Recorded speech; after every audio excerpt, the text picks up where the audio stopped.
A Sleep Audiobooks exclusive. Grimm's Fairy Tales by Jacob Grimm and Wilhelm Grimm.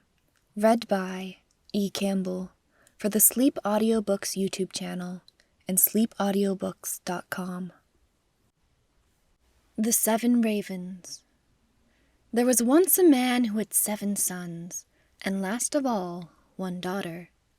Although the little girl was very pretty, she was so weak and small that they thought she could not live. But they said she should at once be christened. So the father sent one of his sons in haste to the spring to get some water. But the other 6 ran with him. Each wanted to be the first at drawing the water. And so they were in such a hurry that all let their pitchers fall into the well. And they stood very foolishly looking at one another, and did not know what to do, for none dared go home. In the meantime, the father was uneasy, and could not tell what made the young men stay so long. "Surely," said he, "the whole 7 must have forgotten themselves over some game of play." And when he had waited still longer, and they yet did not come, he flew into a rage, and wished them all turned into ravens. Scarcely had he spoken these words when he heard a croaking over his head, and looked up and saw 7 ravens as black as coal flying round and round. Sorry as he was to see his wish so fulfilled, he did not know how what was done could be undone, and comforted himself as well as he could for the loss of his 7 sons with his dear little daughter, who soon became stronger and every day more beautiful. For a long time she did not know that she had ever had any brothers, for her father and mother took care not to speak of them before her. But one day by chance she heard the people about her speaking of them. "Yes," said they, "she is beautiful indeed, but still 'tis a pity that her brothers should have been lost for her sake." Then she was much grieved, and went to her father and mother and asked if she had any brothers, and what had become of them. So they dared no longer hide the truth from her, but said it was the will of heaven, and that her birth was only the innocent cause of it. But the little girl mourned sadly about it every day, and thought herself bound to do all she could to bring her brothers back. And she had neither rest nor ease till at length one day she stole away, and set out into the wide world to find her brothers, wherever they might be, and free them, whatever it might cost her. She took nothing with her but a little ring which her father and mother had given her, a loaf of bread in case she should be hungry, a little pitcher of water in case she should be thirsty, and a little stool to rest upon when she should be weary. Thus she went on and journeyed till she came to the world's end.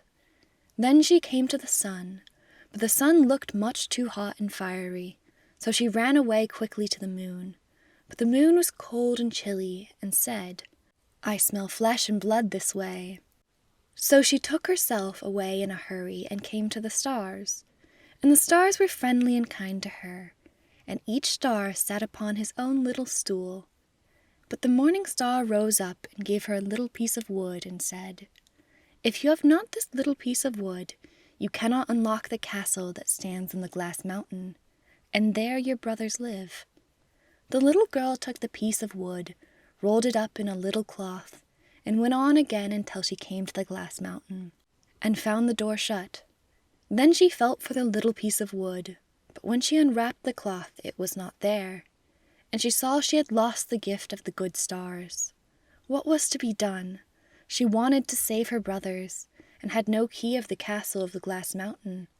So this faithful little sister took a knife out of her pocket, and cut off her little finger, that was just the size of the piece of wood she had lost, and put it in the door and opened it. As she went in, a little dwarf came up to her and said, "What are you seeking for?" "I seek for my brothers, the 7 ravens," answered she. Then the dwarf said, "My masters are not at home, but if you will wait till they come, pray step in." Now the little dwarf was getting their dinner ready, and he brought their food upon 7 little plates, and their drink in 7 little glasses, and set them upon the table. And out of each little plate their sister ate a small piece, and out of each little glass she drank a small drop. But she let the ring that she had brought with her fall into the last glass. On a sudden she heard a fluttering and croaking in the air, and the dwarf said, "Here come my masters." When they came in, they wanted to eat and drink, and looked for their little plates and glasses. Then said one after the other, "Who has eaten from my little plate? And who has been drinking out of my little glass? Caw, caw, well I ween, mortal lips have this way been." When the seventh came to the bottom of his glass, he found there a ring. He looked at it, and knew that it was his father's and mother's, and said, "Oh, that our little sister would but come, then we should be free." When the little girl heard this, for she stood behind the door all the time and listened, she ran forward, and in an instant all the ravens took their right form again, and all hugged and kissed each other and went merrily home. End of The 7 Ravens.